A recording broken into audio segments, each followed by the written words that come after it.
అండి. అదే ఇప్పుడు చెప్పినట్టు సిద్ధు చెప్పినట్టు ఆయన డైలాగ్లో ఆయన ఫ్రీడమ్ ఇచ్చారు. కథపరంగా ఆయన ఇన్వాల్వ్మెంట్ ఎంత వరకు ఉంటుంది? స్టోరీ వెరీ స్ట్రాంగ్గా ఇది కథ అన్నది ఉంటుంది కదండి. బట్ డైలాగ్స్లో ఏంటంటే అందులో ఏం కంటెంట్ కావాలన్నదే ఇంపార్టెంట్. ఆ కంటెంట్ ఇచ్చేస్తే సిద్ధు ఎలా అంటే ఇప్పుడు అది ఎండ్లో చూసారు కదా ట్రైలర్లో, అది న్యాచురల్గా వస్తుంది. అది నేను రాయలేను, నచ్చినాయి అన్నది నేను రాయలేను. కంటెంట్ అక్కడ ఏం మాట్లాడాలని కూర్చుని అలా ఇద్దరు అలా మాట్లాడుతూ ఉంటే అలా వస్తుంది. సో ఏంటంటే కథ కంటెంట్ రెండు ఫిక్స్ చేసి అందులో ఫ్రీ హ్యాండ్గా ఇస్తేనే ఆ సిద్ధులో ఉన్న స్ట్రెంతే అది వదిలేస్తే దెన్ నో పాయింట్. సో అందువల్ల ఆ క్రెడిట్ తనకి. స్క్రిప్ట్లో ఆయన ఇన్వాల్వ్మెంట్ ఏమైనా ఉందా?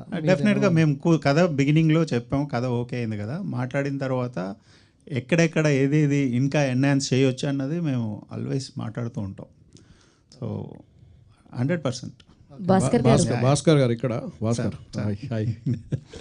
ఇప్పుడు మీరు ఇంకా సిడ్నీ నగరం నుంచి బయటికి రానట్టుంది. అది యాక్చువల్లీ నా ఫ్రెండ్స్ అన్నారు, అది అలా చెయ్యాలన్న థాటే లేదు. యాక్చువల్లీ ఏంటంటే హైదరాబాద్లో ఒక ప్లేస్ కావాలని చెప్పి రాయాలి. ఆ హైదరాబాద్ అన్న పదం ఆ ట్యూన్లో కూర్చోవట్లేదు. సో దాని తర్వాత భాగ్యనగరం పెట్టడం జరిగింది, కానీ సిడ్నీ నగరంకి దానికి సంబంధం లేదండి. సార్ భాస్కర్ గారు, సార్ మీ ఇంతకుముందు సినిమాలన్నీ చాలా సెన్సిటివ్ ఎమోషన్స్తో ఉన్న సినిమాలు. ఫస్ట్ టైం మీరు ఒక యాక్షన్ చేయాలని ట్రై చేశారు. అంటే సిద్ధు గారికి ఉన్న ఇమేజ్ వేరు, సిద్ధు గారికి ఉన్న ఇమేజ్ కానీ ఆయన డైలాగ్ డిక్షన్ కానీ వేరు. ఆయనను మీ స్టైల్ ఆఫ్ మేకింగ్కి కన్వర్ట్ చేసుకుంటాను కానీ ఎంతవరకు అంటే మీకు కష్టం అనిపించిందా, ఎలా అనిపించింది? ట్రైలర్ కూడా చూస్తే మీ ఇద్దరి స్టైల్ బ్లెండ్ అయినట్టుగా ఇద్దరి మార్క్ అనిపించింది, ఒకవైపు సిద్ధు గారు ఒకవైపు మీది. సో సిద్ధు గారిని మీ స్టైల్ ఆఫ్ మేకింగ్కి మౌల్డ్ చేసుకుంటానికి ఎంత టైం పట్టింది? యాక్చువల్లీ చాలా ఈజీ. సిద్ధుతో నేనే కాదు, ఏ డైరెక్టర్ వర్క్ చేసినా చాలా ఈజీ వర్క్ చేయడం.